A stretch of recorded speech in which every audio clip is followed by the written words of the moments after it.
Hey everyone, and welcome to today's Explainer. I'm absolutely thrilled you're joining me. We're going to dive right into a topic that's basically a giant puzzle for a lot of folks, the America First Doctrine. To really understand the nuts and bolts of this, we're doing a completely objective, deep dive analysis of a recent, pretty wide-ranging interview with Senator Marco Rubio. We're just looking at the blueprints here. No taking sides, no endorsing viewpoints, we're literally just mapping out how this specific worldview looks at our modern global hotspots. All right, so here's our flight path for this analysis. We're going to define what this doctrine actually is, look at China's strategy, the threat of Iran, the situation in Ukraine, turmoil down in the Americas, and finally, how alliances and moral clarity fit into the whole shebang. Let's jump right in. Okay, let's kick things off with Section 1, defining the doctrine. What does America First actually look like in practice? Before we start zooming in on specific countries on the map, we gotta understand the basic lens we're looking through. According to our source material, this doctrine is fundamentally built on the idea that nations naturally and rightly act in their own self-interest. It strips away all the flowery diplomatic language. Take a look at this quote from the interview. Every country should do what's in the best interest of their country. And then where there are areas of alignment, that's where you have cooperation. So from this angle, U.S. global engagement isn't about, aimless intervention. It's strictly about one thing. Does this make the U.S. safer, more secure, or more prosperous? If not, it drops way down the priority list. And that brings us to the actual play calling. It's important to note the source really distances this from pure isolationism. They're not saying to build a wall and hide from the world. Instead, it's about neutralizing threats before they blow up, establishing peace through pure strength, and this is a big one, completely avoiding those occupational, forever wars. Any global engagement has to be laser-focused and driven strictly by national interest. Moving on to Section 2, let's look at China's plan for dominance and how this doctrine manages that top geopolitical challenge. So, swinging our focus over to Asia, the interview points to China as the absolute top geopolitical challenge.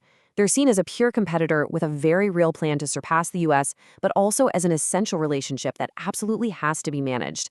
Otherwise, we're looking at global economic chaos. And this brilliantly illustrates the clash here. The U.S. strategy under this doctrine: bring manufacturing home, achieve supply chain independence so you're not reliant on anyone. But China's strategy? It's basically the exact opposite.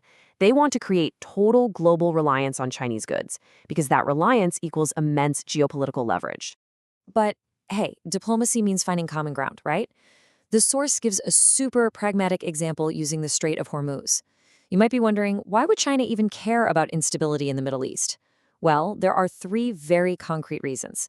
First, their own cargo ships get stuck in the crossfire. Second, they rely heavily on those straits for energy imports to keep their lights on. And third, they have an export-driven economy. If global markets completely melt down from an energy crisis, nobody is buying Chinese goods. It's a textbook example of how abstract diplomacy is directly tied to the almighty dollar. Then there's the massive friction point of intellectual property theft. The interview acknowledges that, yeah, a lot of foreign tech advancements are just reverse-engineered American tech. But the proposed solution here isn't just playing defense. It's about outrunning them. If a competitor steals what was cutting edge 5 years ago, the U.S. has to literally already be investing heavily in the cutting edge of 5 years from now. You just have to outpace the theft.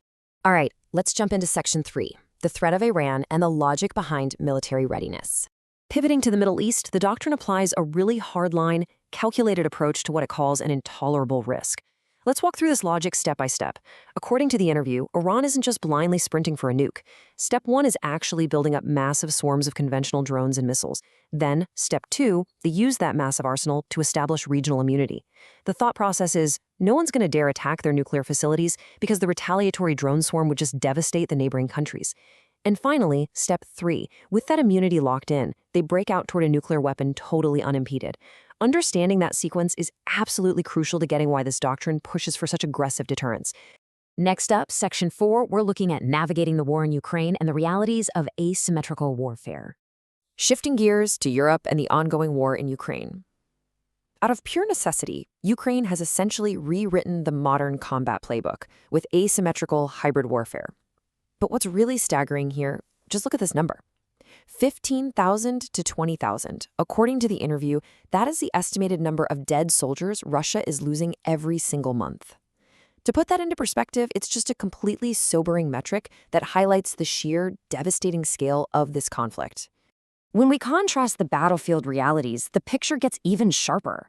The source points out that while Russia is taking extraordinary long-term economic damage and losing troops at 5 times the rate, Ukraine is innovating like crazy. We're talking developing brand new drone tech every 4 to 10 days.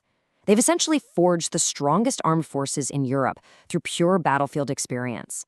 But, and this is a big but, despite that resilience, the Doctrine's ultimate conclusion is that this war is just devastating for everyone involved.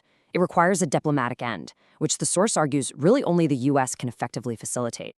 Okay, Section 5. We're bringing it closer to home to look at turmoil in the Americas, specifically contrasting Venezuela and Cuba.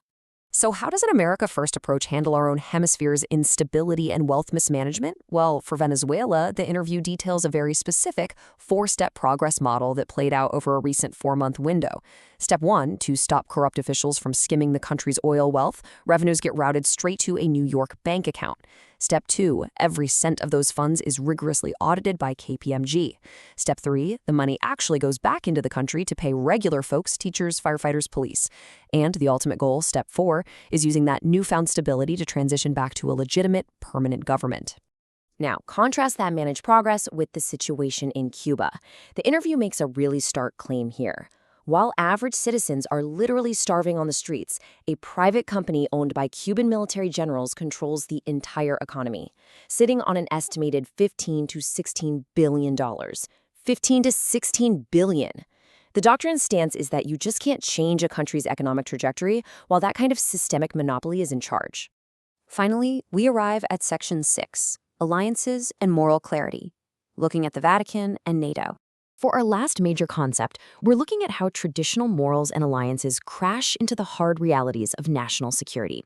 How does a pragmatist deal with idealistic institutions? Well, the interview shares this fascinating story of a clash with a papal representative.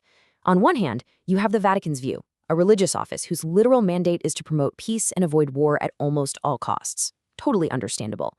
But on the other hand, you have the nation-state's view. The source argues that while faith gives us a moral compass, a government's #1 absolute obligation is the physical security of its citizens. And historically, they use World War II as an example, sometimes threats just cannot be solved with diplomacy no matter how hard you try. It's a real collision of idealism and raw geopolitical realism. And that exact same realist lens is applied to NATO. The Doctrine looks at the alliance in a highly utilitarian way.